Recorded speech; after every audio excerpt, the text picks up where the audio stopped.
Hello friends, আজ আমি তালের বড়া বানিয়ে দেখাবো। এটা আমাদের বাড়ির গাছের তাল। কিছুটা পিঠে বানিয়েও দেখাবো। তো দেখো, তালের ওপরের ইটা আমি ছাড়িয়ে নিয়েছি। এবার তালটাকে আমি একবার জোরে ঠুকে তালের তিনটে আটিকে আলাদা করে নিয়েছি। খোসা ছাড়িয়ে ভালো করে ঘষে নিচ্ছি। ঝুড়ি নিয়েছি, ঝুড়ির মধ্যে ভালো করে ঘষে নিচ্ছি। আজ আমি তালের বড়ার রেসিপিটি শুধুই দেখাবো। প্রথম আটিটা আমার ঘষা হয়ে এসছে, দেখো কতটা মাড়ি বেরিয়েছে। তারপর ওইভাবে প্রত্যেকটাই ঘষে নিচ্ছি। সবগুলো আমার ঘষা হয়ে গেছে। দেখো, তিনটে তালের আটি আমার ঘষা হয়ে গেছে। প্রথমেই আমি মাড়ি নিয়ে নিয়েছি তালের।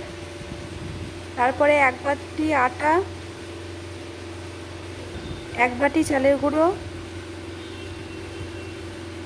চালের গুঁড়োটা দেখো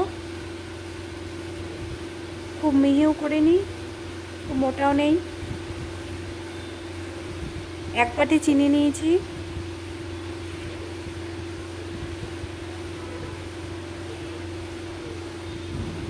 এক চামচ মতো মৌরি নিয়েছি।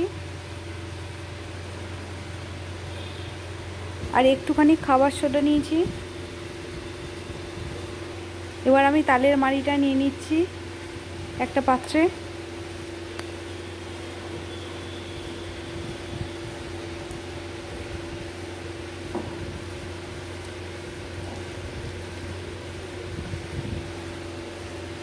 তালের মাড়িটি যদি তেতো হয় তাহলে একটু আগে থেকে কড়াইয়ে নেড়ে নিলে পরে তেতো ভাবটা কেটে যায়। আমারটা মিষ্টি ছিল, সেই জন্য নিইনি। তো এখানে আমি এক বাটি চালের গুঁড়ো দিয়েছি। তারপরে এক বাটি ময়দা দিয়ে দিলাম।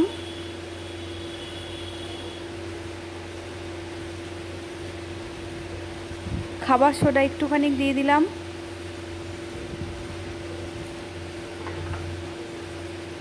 এক বাটি চিনি দিয়ে দিলাম।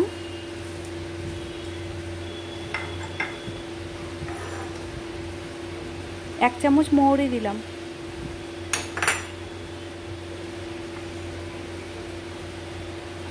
এবার খুব ভালোভাবে মেখে নিতে হবে। দেখো কিছুটা মাখা হয়ে এসছে আমার। আর ভালোভাবে মেখে নিতে হবে এটা। খাবার সোডা যেহেতু দেওয়া আছে সেই জন্য তাড়াতাড়ি হয়ে যাবে, ভেতরটা নরম হবে খাবার সোডা দিলে।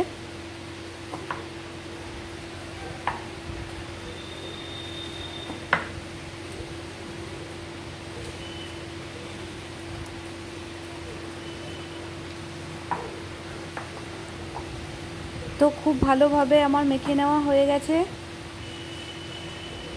দেখো,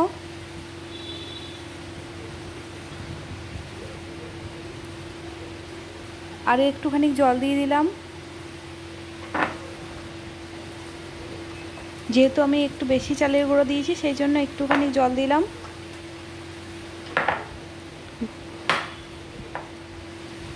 ব্যাটারটা কিন্তু খুব পাতলা করা যাবে না। দেখো এইরকম হবে। গ্যাসটা আমি ধরিয়ে নিলাম। এবার ননস্টিকের কড়াইটা আমি বসিয়ে দেব।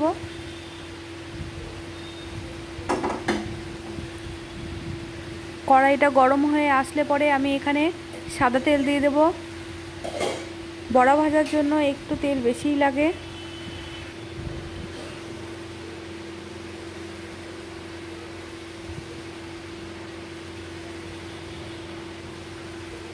তেল আমার দেওয়া হয়ে গেছে। তেলটা এবার গরম হবে।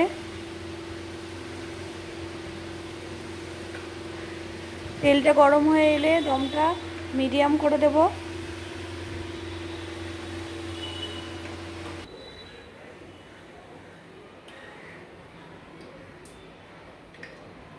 যারা একদম নতুন বড়া গালতে পারো না তারা এইভাবে একবার ট্রাই করে দেখো, বড়া খুব সুন্দর হবে।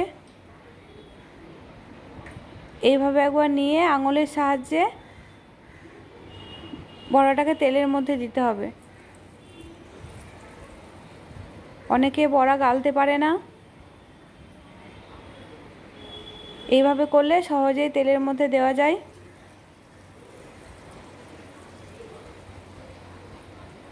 এইভাবে প্রত্যেকটাই আমি দিয়ে দেব। দেখো আমি এইরকমভাবেও দিয়ে দিলাম। সবগুলো বড়া আমার দেওয়া হয়ে গেছে তেলের মধ্যে।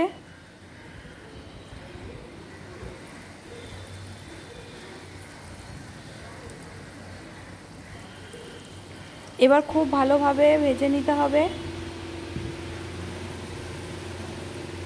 এক পিঠটা আমার পুরো ভাজা হয়ে এসছে, আমি পরের পিঠটা উল্টে দিচ্ছি।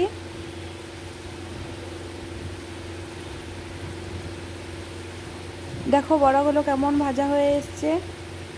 পরের পিঠটা উল্টে দিলাম। এইভাবে আমি প্রত্যেকটা বড়াই উল্টে দেবো পিঠটা।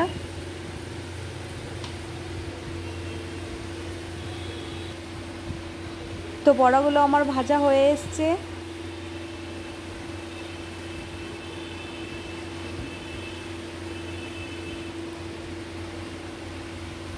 কিছুটা বড়া আমি তুলে নিয়েছি একটা পাত্রে।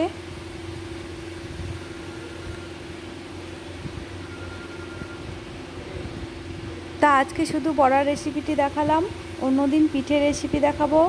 তো এই রেসিপিটি যদি ভালো লেগে থাকে তাহলে লাইক করে দিও, সাবস্ক্রাইব করে দিও, আর পাশে থাকা বেলটি অন করে দিও।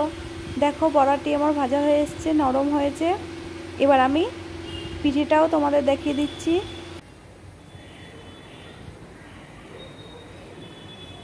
এইভাবে পিঠে ভেজে নেওয়া হয়েছে।